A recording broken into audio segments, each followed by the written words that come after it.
If you're smarter than me on that subject, you deal with it, I don't care. And we all have that inkling in us. People will stop listening if you talk about the what. I know a lot of people that would say on the surface they can, but I know them behind the scenes, and I know how much it affects their mental health. Personality-wise, I have a strong personality. So powerful. You have no idea what the fuck you're talking about. Nico's not like that at all. There's going to be challenges, whether it's people, 100%. places, organizations. I don't want to say tiresome, but it is unfortunate that more people don't help. This is the Nico Lagan Show. Frankly, motivation is bullshit. What you need is discipline, and your mindset is the difference between success and failure. Warning. Warning. This show contains explicit content. Listener discretion is advised. Real, raw, and shooting you straight. This is the Nico Lagan Show. And now your host, Nico.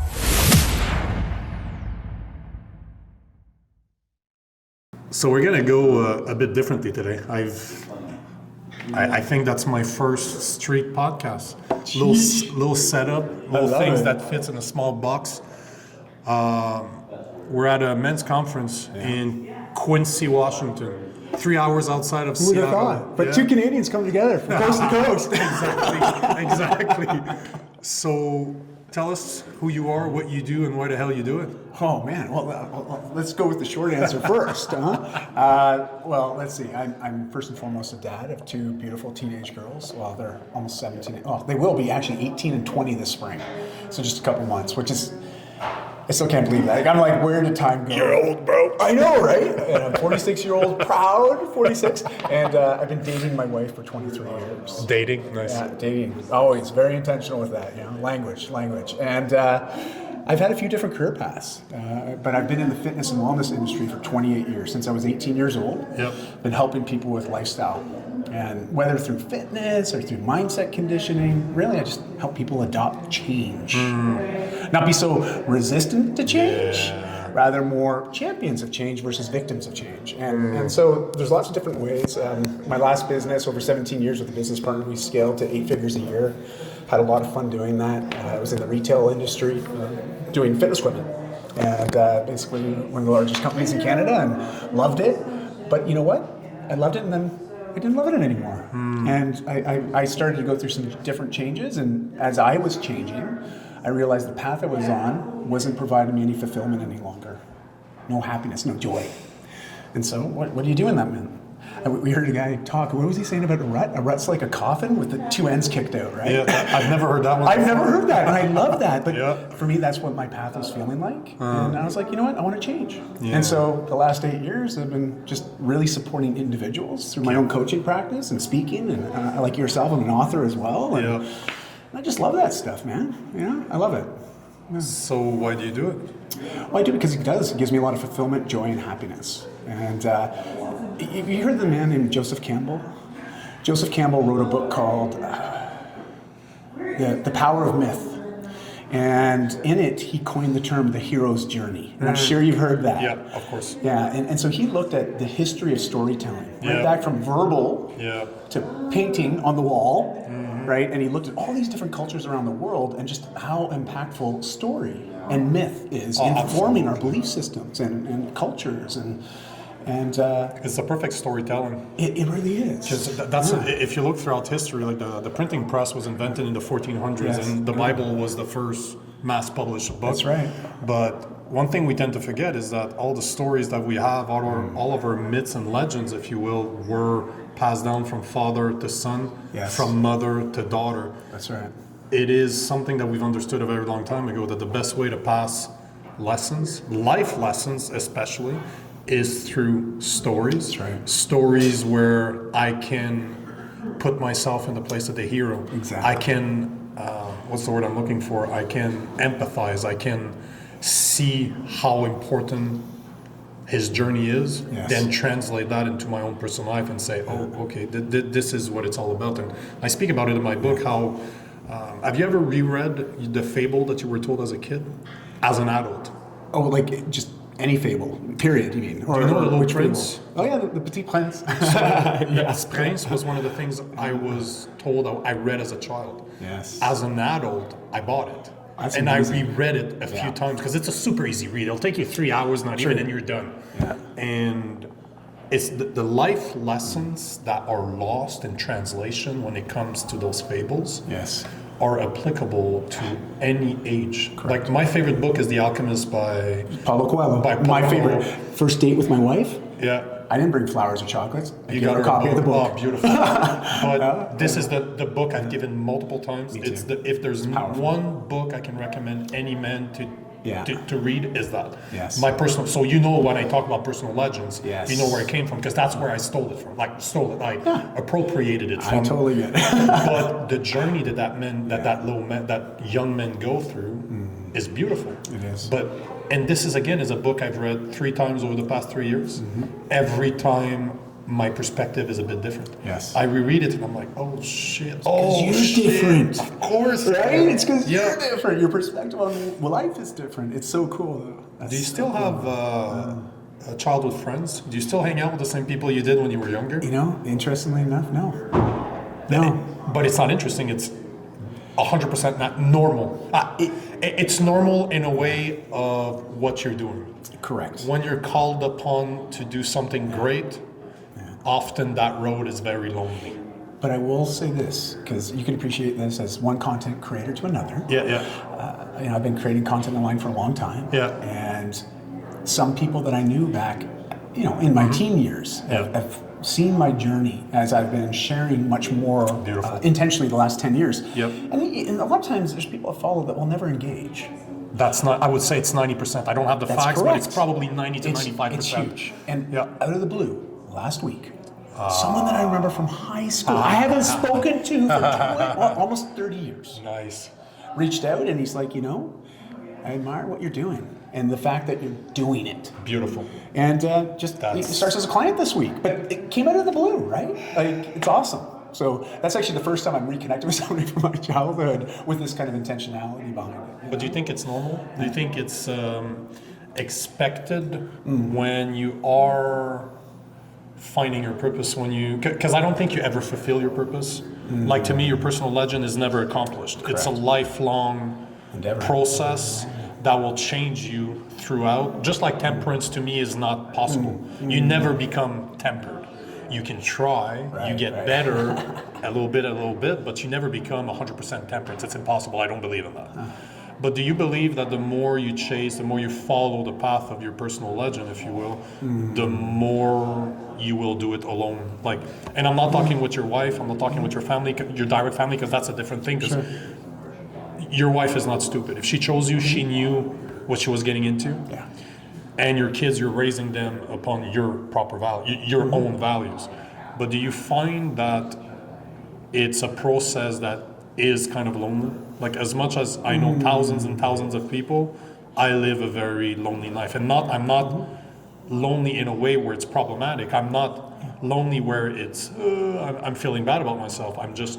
I find that a lot of the work is done alone. A lot of the pursuit is done alone. I love how you're saying that, because alone and loneliness is one choice apart.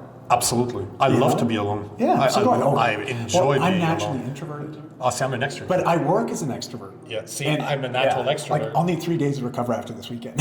Really? So when you shared your story about 2.5 years in the bush, I was like, whoa, that's impressive. As an extrovert. As an extrovert, but which is a challenge. Right? But I did it consciously, and it is one of the hardest things I've ever done in my life, because I felt demolished. All the things that I rely upon to recharge my batteries weren't there anymore. Yes. But it is a process that I decided purposely to say, this is what I need to do. I need to embrace loneliness. I need to embrace being alone instead of turning it from a weakness. I'm not the biggest fan of turning weakness into strength. I'd much rather reinforce strength and hire people to help me with my weakness. Yes. Like, if you're smarter than me on that subject, you deal with it. I don't care. Yeah. But I do believe that you should embrace loneliness if your plan is to become great, because your path will be lonely. It's you're right, because I mean, we go back to the hero's journey, right? And the explain question, that for the people that don't know what the hero journey is. Please explain. Well, I'll use a simplified version because Joseph Campbell does it so eloquently, and if you just Google Joseph Campbell's Hero's Journey, there's some great videos on YouTube. The simple version, we start where we start. Yep. Whenever we come to that conclusion that we feel called up to do something greater than ourselves, and we all have that inkling in us, right? We all have that feeling, like, gosh, I feel like I'm meant to do something more. Yep. And so it starts with that feeling. And then we might decide to go on a path, on a journey. Yep. Pursue our own legend, right? Yep. And so we set it on these journeys, if you will. And they are a journey that we take on alone, right? For the most part, because people can't do the journey for us. No. We have to do it. 100%. And along the way, you're going to come across lots of obstacles. Yeah. Things that prevent you from reaching whatever that goal is.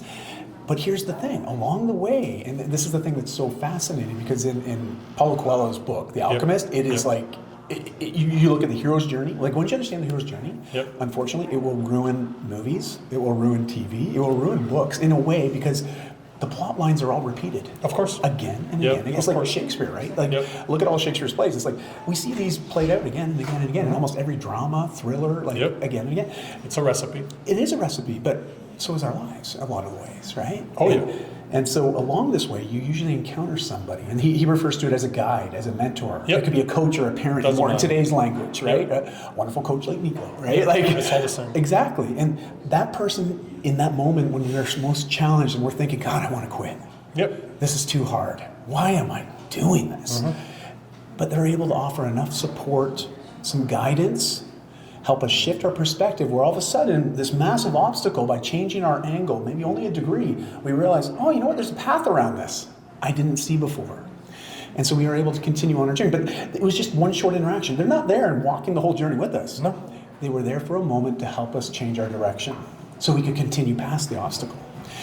And here's the interesting thing about the hero's journey. Eventually you get to a certain place where maybe you've experienced a certain amount of change, a certain amount of the goal itself. And there's different levels of goals, because as soon as you get there, you realize, oh man, there's another mountain I got to climb, right? Like, it never stops. It doesn't stop, as you said earlier. So, but the neat thing is, we usually get to that peak, and you can't help it, but you got to turn around and acknowledge how far you've come. And when you turn around and you look back at the bottom of that hill, there's a bunch of other people just like you waiting, not knowing how to start, not knowing where to go.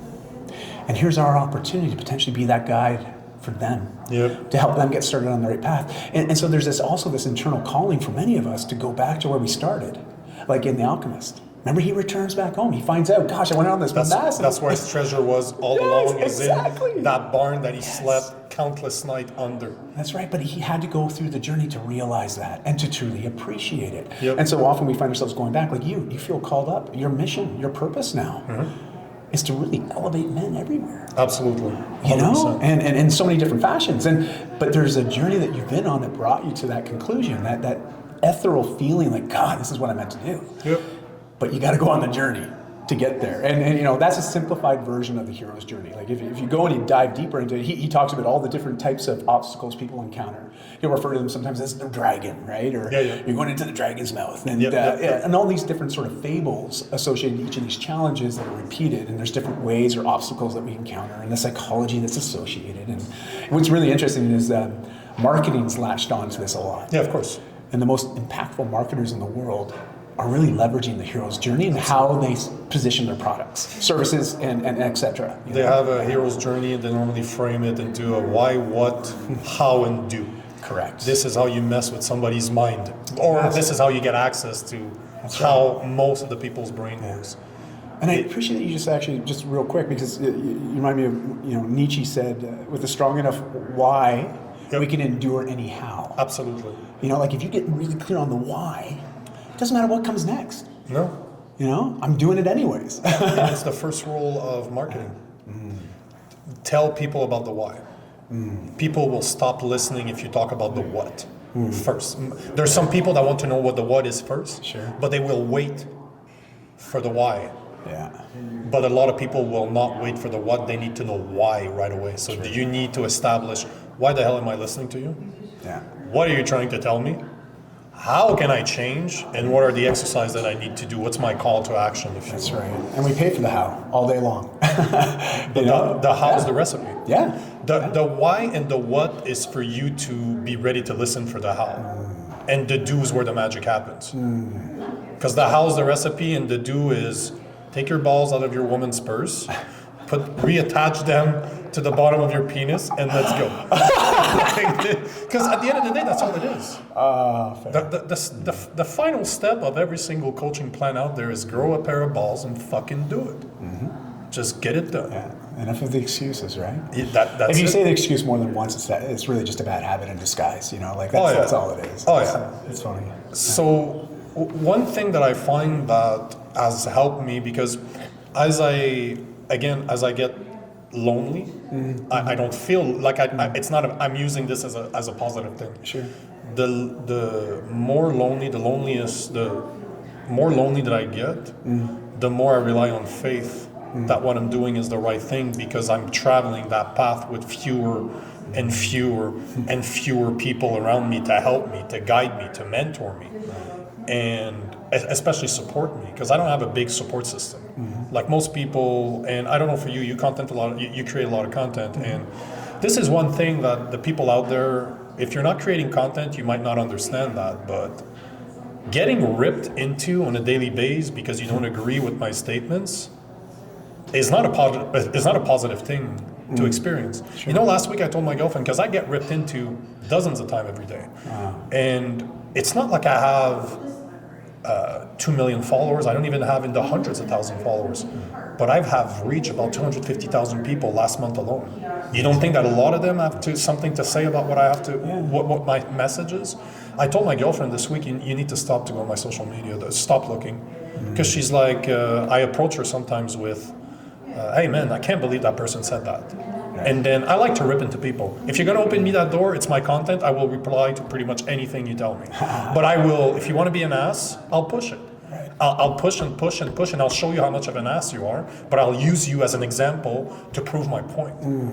Hey guys, look here. This is why you need to become a good man. You can clearly see that guy is not, nor does he care about becoming. So this is why you should care. And thank you for helping me in the algorithm. I always appreciate that. But Well said. it takes faith in order to realize that all those people that are talking and creating bad comments, that are putting bad energy out there, it takes a special type of person in order to be able to deal with that. Because the average person couldn't deal with being told that you're an asshole, that you're an idiot, that you're fucking crazy for what you believe in on a daily basis. Do you know a lot of people that could deal with that? I wouldn't say I know. Well, I know a lot of people that would say on the surface they can, but I know them behind the scenes, and I know how much it affects their mental health. Does it affect you? It used to. All those comments? A long time ago it did, and now I just don't even acknowledge them anymore. Like I don't even, because a lot of that's just baiting, right? Like people, I think, are hurting. Yep. They're hurting, and so they feel like this elevates them, makes them seem more important, and some people just want to fight. And I'm not into that. Like for me, it's a wasted energy. So I don't bother. And I let people know, like I will have a call with anybody if there's a problem with something that I've said, and you really disagree. Let's have a conversation. Yeah. Because I want to find common ground. I want to understand. But the thing is, no one's ever taken me up on it. I've sent, I often would send private messages. I won't do it publicly because I find it. But it's always like that. No, but that's my statement. Because then I got a screen grab. If anything ever went south, I'm like, listen, I tried to have a conversation with this person. They never reached out. And now this probably comes because running my company, we had a big team, and all these retail stores, and of course I'm the guy at the top, so shit floats up. You have a specific image. I got to also deal with the customer service side of things, and once it gets to me, if it gets to me and it's gone through my customer service department, it's gone through the management team, now it's getting to the executive team or the ownership team. It's a big problem. And I'm not going to run away from it. I'm not going to run away from conflict. I want to find resolution. Because we can all learn from that, right? But, you're right, though, because it used to affect me a lot, hugely. But I just had to learn a new way of approaching it. Because when I started to fight it, it just always escalated, And no one ever feels like they win. See, but to me, it's not about winning or losing. It's about a lot of the content that I create has a certain effect to it. I'm looking to create a reaction. It's polarizing, right? I'm a polarized. I'm I get that. Like personality-wise, I have a strong personality. Sure. I've always, you either love me or you hate me. Right. I don't have any gray areas, and I embrace that. But I embrace that because one thing that I am not is a hypocrite. I live myself. If you do not like who I am, you don't like me as a person. Right. Two things.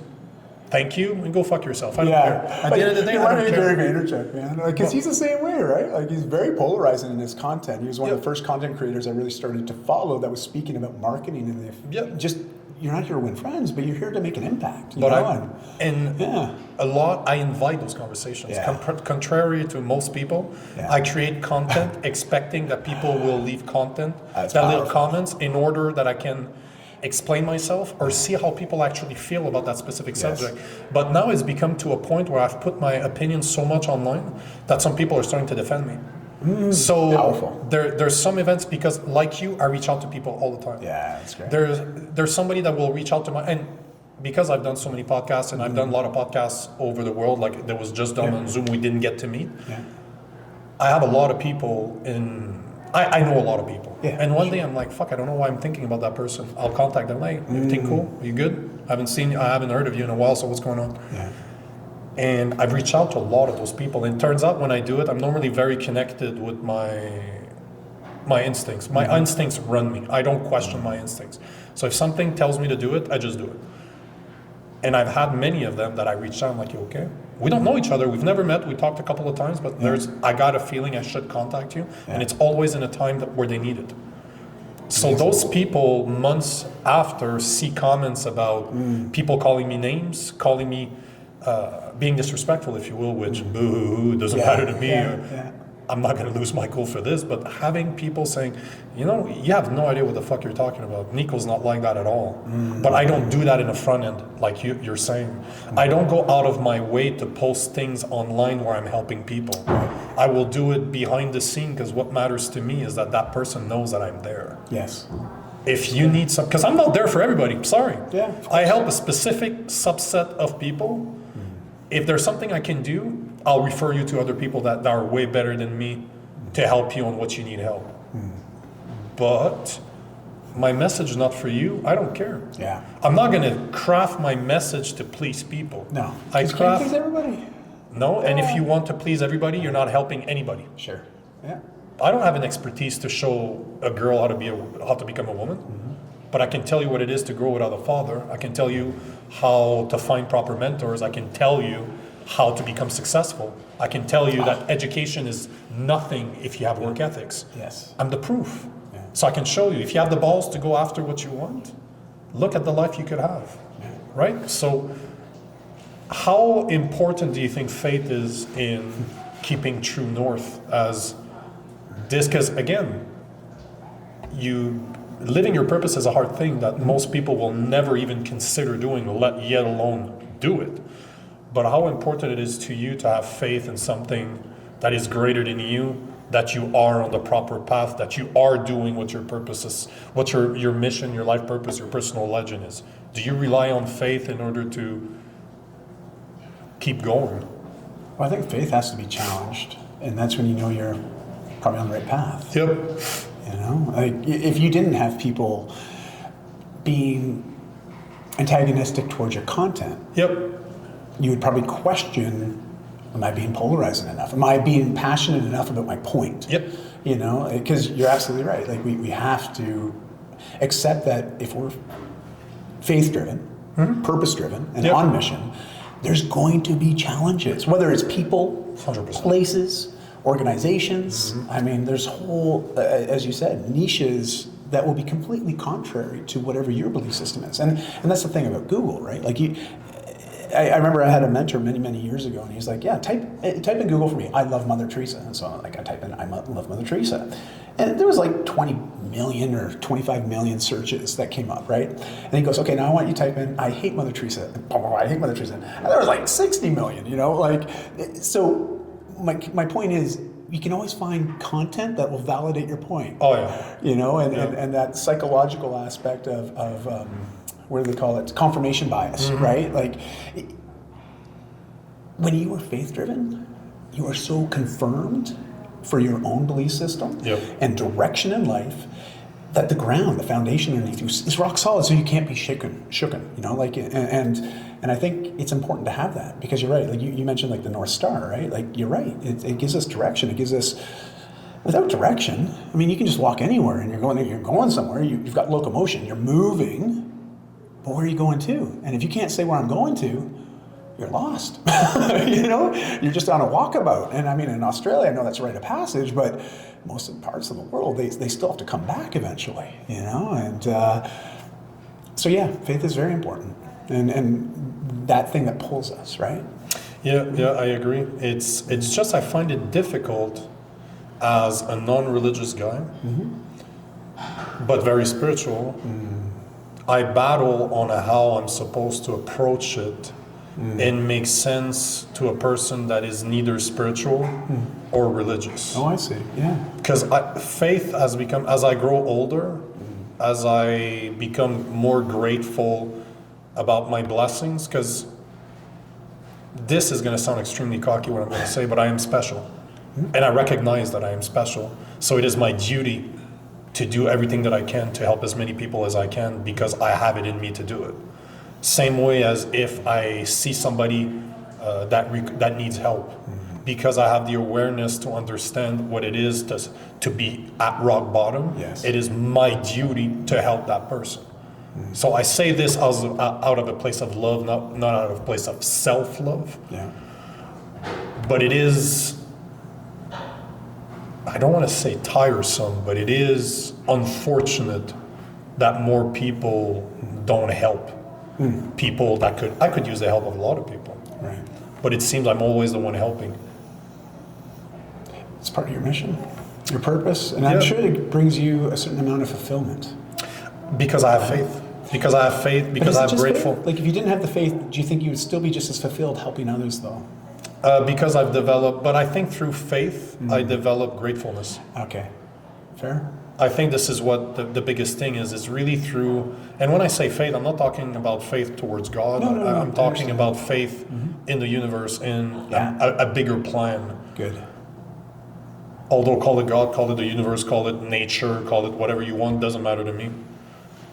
But I do know that faith has brought,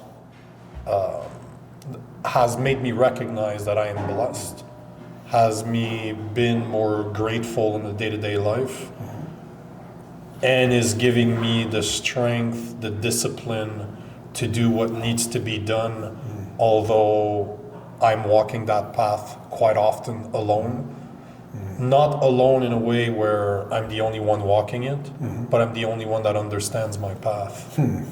Because my girlfriend is there, and she's great. Like, I'm very blessed to have her around me, especially she understands how I am, and it's not easy to be with me. Right.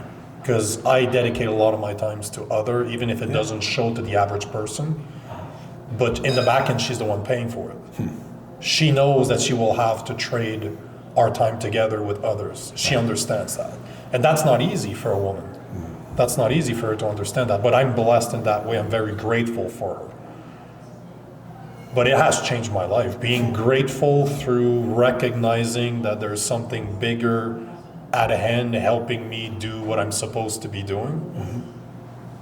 So I don't know if it's faith. I don't know what it is. I called it faith because I don't know what else to call it. But I mean, I think it's interesting because, Nico, you've given your faith a certain meaning. And I think that's the important thing to recognize, is that we might hear that question, what's the meaning of life? And we could have 8 billion different answers, because there's 8 billion people on this planet practically, right? So we could ask that question to every single person, and if they truly believe their answer to be correct, they're correct. Because whatever meaning we give our lives is on us to give it that. And if we truly believe it, why wouldn't that be true?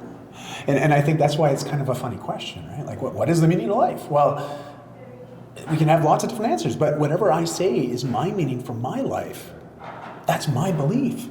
And I'm going to do what I can to align the things that I do and the people I connect with, and whatever gives me that satisfaction and that fulfillment I'm going to follow that. Because when we're misaligned with our values and our purpose, like when we find these things all out of alignment, we feel a gap. You know, that some people refer to it as like cognitive dissonance, right? This term that, you know, we believe we're this, but we keep showing up like this, and it creates internal grief. And we start thinking about addiction, right? Like, think about it this way. We got two sides of a chasm. Who we think we are and who we want to be. But we really think that we're like this, but we continually show up like this. Well, the more that these are, opposed, it creates this massive chasm, and it creates this void in us. Of course. And what do we do? Well, we want to fill that void with something. To find some sort of, that's right, destructive habits. Like, and especially when men get into sort of late 30s, early 40s, we hear about the midlife crisis, right? And that's just it. They hit this point in life where they feel like, gosh, this last 20 years of my life, I mean, I don't know. Is this what I want to do? I've missed out on something. Like, there's just so much confusion because they don't have that North Star, as you said. And so they go and they start to distract themselves from the pain that's associated with feeling like they're failing in life, you know, or not satisfied or feeling unfulfilled. And so gambling, alcohol, pornography, you know, gratuitous sex, right? Like just meaningless things. And it doesn't ever fill the void. And that's the sad part, right? And so it's trying to bring those two sides together so we are living that. But it takes, as you said yesterday in your presentation, you know, those 5 values. But most importantly, you know, the discipline component. Oh yeah, that's part of temperance, but it's absolutely critical. 100%. Like without that, forget about it, you know? But I like what you're saying because I wrote a full book on purpose, especially for men 35 to 45. Oh, this is what my book's about. It's powerful, much needed. I believe so because we really bastardized what a midlife crisis is. Because think about it, I use this example all the time. If you think about a midlife crisis right now, you imagine a little short, bald-headed, fat guy that's looking at sports cars, that's thinking about divorcing his wife to go chase younger women because he's just trying to be cool again. Right. This is what society today has made out of a midlife crisis when it is one of the 2 pivotal points in a man's life. It is probably the most important turning point into a man's life, in my opinion. But we've bastardized it, we've made fun of it to a point where most men don't even believe it exists. That's right. It's a cliche now. Exactly, when it is something that could change the rest of your life. Because at this point, you're always faced with 2 decisions. Do I deny it? Or do I only give up? Do I only give in to the pain? Do I embrace the fact that this is going to suck, this is going to hurt, that I'm going to have to look in the mirror, that I'm going to have to analyze what I've done in the past, but especially remember or figure out who I've become over those 15 years of 20 years of grinding and just for all I have in mind is to take care of people. Right. Now it's time for you to take care of yourself. Yeah. Become selfish, then become selfless, then selfish to become selfless again. Yes, well put. But this we don't talk about it anymore. Like this is why I did it, because I this is something that people do not like to hear, but I strongly believe, and I will challenge anybody to tell me that I'm wrong. Depression is a lack of purpose. Point and simple. Sure. Have you ever heard of a depressed person that had purpose? You won't find one. I'm not saying that times is not going to be hard, because being alone on that path, as we talked about, fucking sucks. Sure. But it is needed. It is needed for. I don't know why we've come to a point in society where we feel that safe space are needed instead of embracing darkness, instead of embracing pain, instead of embracing hurt. I embrace it. I embrace pain because pain is my greatest teacher. You don't learn from enjoying. You learn from understanding the gap between joy and pain. Sure. Yeah. This is what's powerful, is understanding how, I wrote that in my book, and I can't wait to hear what it sounds like on that narration when the narrator's finished with it. But I basically say that if you let it, life will kick you in the teeth, bend you over, and fuck you raw. Tell me I'm wrong. If you let it, this is the position. You will be on your knees getting doggy styled by life if you let it. Sure. It's up to you to say, is that acceptable? Or am I worth more than that? But this is a hard sell. For me to say that a purposed man will never be depressed is something that people can't accept, because that means that you have to be responsible for your action. That means that the reason why you feel like shit is because you probably treat yourself like shit. Yeah. So surprise, surprise, you don't feel well because you're not taking care of yourself. That's right. Physically, mentally, and spiritually. Yeah. Do you know of a way to bring the connection between the mind and the body back? Because in my opinion, the spirit connects the mind to the body. I think the spirit keeps things going. You know, like, because you're right, the purpose piece is so cerebral. Yep. Do you know what I mean? Like, it is very much conceptualized within us. Yep. Intrinsically. Yep. And then we go and we try to express it outside of ourselves, extrinsically. Yep. And so when you think about the body and the mind, though, these are two things that we can influence. Oh yeah. Based on the inputs that we put in. Of course. Right? And who chooses what we put in? We do. Yep. So you look at TV, you look at movies, you look at certain pop culture references that we refer to nowadays, you know, like we just look at all these inputs. We're bombarded with stuff all the time. It will affect us if we allow it to. It will affect our belief systems, you know, and like just even the definition of success, as it was shared by a couple of speakers here at this conference, you know, like it's so closely attached to like monetary gain, you know, but it's so much more than that. Like if you truly feel like success, like you could have $1 million in the bank and you might not feel successful. I work with clients that are, multi, you know, like $1 billion valuations, you know, and I work with these individuals and they are dealing with this sort of lost direction. Because they've achieved what they thought would bring them that satisfaction and fulfillment. And then once they got there, they realized, where's the challenge now? And that's that part where you're talking about purpose. That's something beyond us. Mm-hmm. It's almost out of reach all the time. We got to go for it. And yeah, there's going to be days where it hurts going after it, right? And so I always say, let's just bring it down to the basic foundation of health. Because without health, dude, I don't care how good you are at building a life that you want and being you can be an engineer or an architect and design the life that you want. Agreed. But without a foundation of health first, and if it's not made out of marble or titanium, something rock solid that can't be shaken, you're in trouble because you're going to be building whatever life you want on unstable ground. So what's the easiest inputs? Fitness. Agreed. To work the body, right? What we're reading, what we're listening, who we're working with, Agreed. Connecting with is going to feed the mind. Oh, yeah. And then nutritionally. Oh, yeah. What are we putting in that recreates and regenerates our body and fuels us to do the things that we want? That extrinsic, outside of us, manifestation of our purpose. And so those are the easiest things to start with. Mm-hmm. Because they're easy. Like, I think they're easy because they're things that we do every day or choose not to do every day. There you go. I agree. Do you know what I mean? Like, it's just a choice. Yep. Choose how you're going to eat different. Like, I wish that when people would eat a Big Mac meal, they die of a heart attack, like on the spot. Because if they did, do you think they would choose to continue to eat that way? No. But because it's such a slow, gradual change over years, once they get to that point and the doctor's looking them in the eye and saying, listen, man, if you don't change how you eat, you're going to die of a heart attack. And they're still like, okay. One more burger's not. Yeah, exactly. Exactly. So, you know, sometimes the pain has to be very, very present before people will make a change. But even then, if it doesn't hurt bad enough, they may not change. No, agreed. And I think that's sad. You know, I do. I feel for people a lot. You know, like. You know, one of my buddy explains it in a very, like, it's pretty wise actually, so he probably didn't invent it. Hey, Damien, you probably stole it. But what he says is that not all knowledge is meant for everyone. Because in order for everyone to understand knowledge, you have to water it down to a point where it will lose all meaning. Oh, interesting. So since he's told me that, I tend to, like the comment you just made, you feel bad for those people. Yeah. To a certain point, I do. To a certain point, I do not anymore. Because you are digging your own grave. And if you do not want to help yourself, I cannot help you, nor will I have pity for you.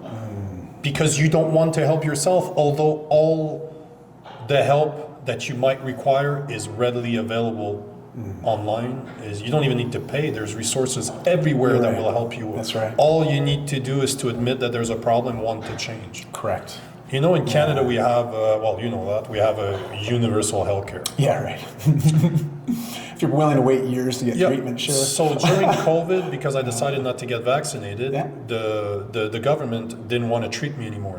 People were considering not treating, like I couldn't go anywhere anymore. Was But that mainly Quebec, especially? Like, oh yeah, there's other parts of it, but Quebec was pretty hard. Quebec was right? the worst in North America. Yeah.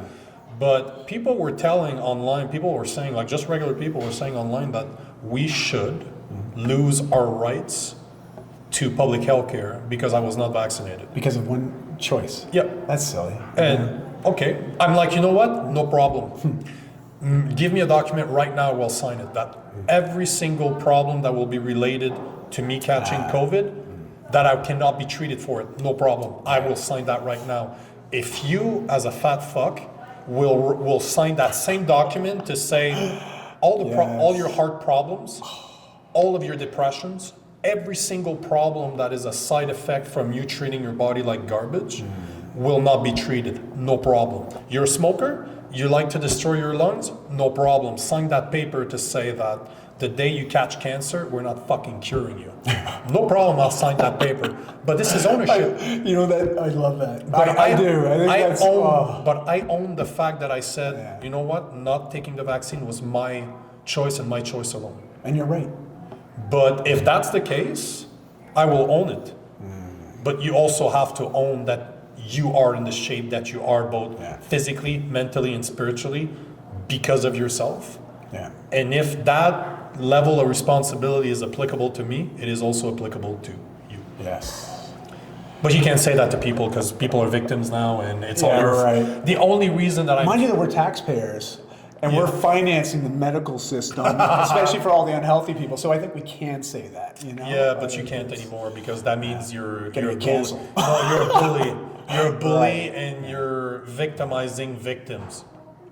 But they're only a victim if they choose to be a victim. Victim is a mind state. Yeah, it is. Oh man, I made a video and that had me shadow banned on TikTok. No. No, hold on. The video I put in was about rape. Oh, okay. So as a martial artist, Yeah. what I said in the video is, if you want to fix the problem of rape, do not try to find the smallest percent of men that are the type of people that will rape. Teach the women to defend themselves. Because people fair. that rape always go for easy victims. If you train a woman to defend herself and especially be aware of her situation, like situational awareness, Yes. chances are she'll never go through it. And if she does, she will know how to deal with the threat. Pow, the problem disappears. And not only that, now all women knows how to defend themselves. They're not victim anymore. People didn't like that. Because again, it puts responsibility back on the individual instead of saying, let's change the society so that I feel better. How about you take ownership of your bullshit? Yeah. Realize what you can and cannot change, what is it in your control and what isn't in your control. Like I said yesterday, emotion, actions, and reaction, only 3 things you control. What can you do to fix all the problems out there? Anything that falls into those 3. Anything else does not belong to you and there's nothing you can do about it. Sure. Well said. Ownership, huh?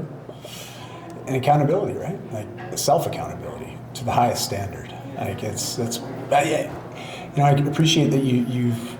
It's clearly, I mean, a lot of your martial arts background just teaches you Changes that everything. mindset. It right? changed everything for me. Yeah. Changed It's powerful. absolutely. It is the number. I believe in martial arts. I believe in boot camp of the military.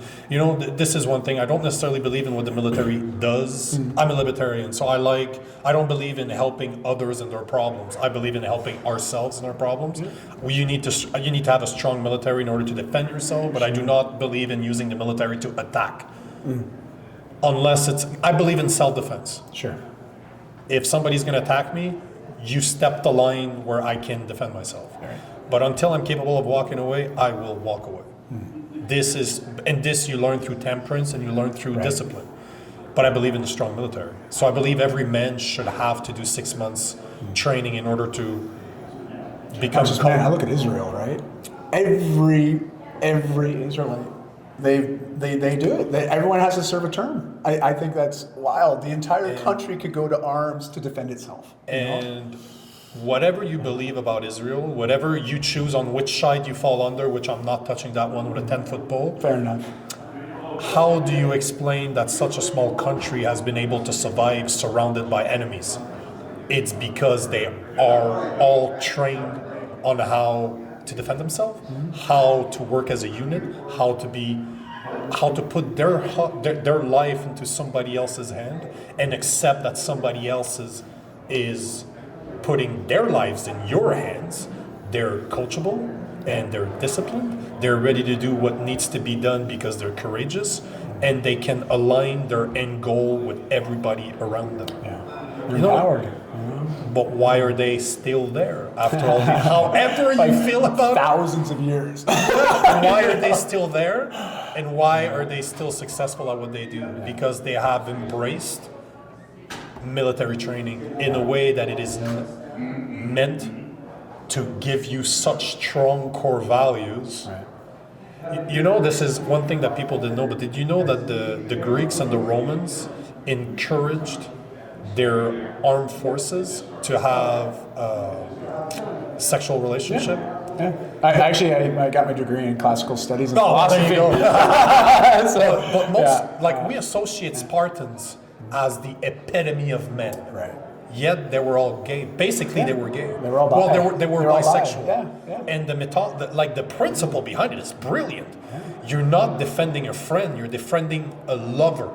Correct. How hard are you gonna fucking fight when it matters? Right. So imagine that all your countrymen are like that. Imagine that you've served. When you're bleeding on a mat in martial arts, when you're sweating, bleeding, when you're spending so much time with those people, they become family. Yeah. You do so much things for years. I didn't do anything outside of those guys. Right. All the people I saw were people I trained with day in, day out. They all that mattered to me. Your whole community. How is that a bad thing? How is learning all of those skills a bad thing for men? I can't think of one reason why you shouldn't. I agree. And I look at people even with certain team sports. Now I know there's a lot of certain ways that some sport. I mean, there's some toxicity in sports, okay? Yeah. But there's toxicity in everything. Agreed. Right? So, but I look at anyone that's grown up playing team sports. There's still that certain camaraderie that's taught. You know how to work as a unit, as a team. Yep. So you're absolutely right. I think sport has a lot to provide, especially as discipline, being coachable, and also working your body to be able to produce a certain results. And so I think there's lots of opportunities for us to get back to some grassroots type of things, to really plug and play people into. We look at a lot of these organizations that do wonderful things for young men, but is it truly accessible to everyone? And because I still think there's a lot of stigmas out there and certain socioeconomic barriers that prevent people from getting access to the help that they need. And so it's like, how do we help the bottom denominator get the help? Because I think if we can elevate them, there's that old saying, a rising tide raises all ships. Sure. Right? So why not figure out how to help the people that need the help the most, if they want it? But I don't even know if they know it's accessible. Are they accessible to these types of conversations? And that's, I don't know the answer. I can tell you what the answer is. Yeah. You. Whoever's listening to this, you are the answer. Right. If it hurts me when I hear people saying, I just did a post about this morning, how one person can change the world. Because lead by example. Yes. Be the change you want to see in the world. As we were talking, so we are at a men's conference in Quincy, Washington. There's Canadians, there's a guy from Australia that presented. Yes. So we have people from all over the place. We're all with the same goal. Very different ways of getting there, extremely different. But the goal is still the same. Right. So as me, and we were talking about that earlier off camera, having been here now, understanding the value that it brings to men, and the men that are here are just hard-working, blue-collar dudes that do what they need to fucking do because this is what they're meant to do. This is their purpose, is to be the provider they need to be. But they have feelings too. There are things that they could share. Temperance is not about being emotionless. It's by knowing when and how to communicate when it's applicable for you to be emotional. Right. These groups, like we were talking earlier, Now it's up to me to see what I can do with this, because this is how I'm going to change the world. If I change the life of 100 men, 100 men change the life of another 10. It's a numbers game. Now we went from 1 to 100 to 10,000. 10,000 people influence the life of another 100. That's 100,000. That means that how can one man change the world? One fucking person at a time. Yes. Being the change you want to see. You are a good person. In the same way, if I know how to defend myself, I need to help others that needs defending. If I know that my purpose is greater, I need to embrace that and dedicate myself to that purpose, because this is what I'm meant to do. Yes. If you are a good man and you see young men without father figures, you should take it upon yourself to be the man they need, that you could have used when you were young. Right. This is how you change the world. Coaches and martial, I've had a bunch of single mother approach me online and just say, you talk about good men all the time. You talk about how it's my responsibility as a single woman to find a good mentor for them, but I don't know how. Easy. Tell me where you're from. I'll find you a martial arts school. Great. I'll vouch for the coach that's there. I will find you a good man that will teach your son to be disciplined, to be accessible, to be coachable, to know what a real man is, to be what a good man is. They're everywhere. Right. But this is how you change the world, one person at a time. Well said. Well said. I appreciate your time, brother. Nico, thanks you. for doing this, man. Thank you, man. Thank you, man.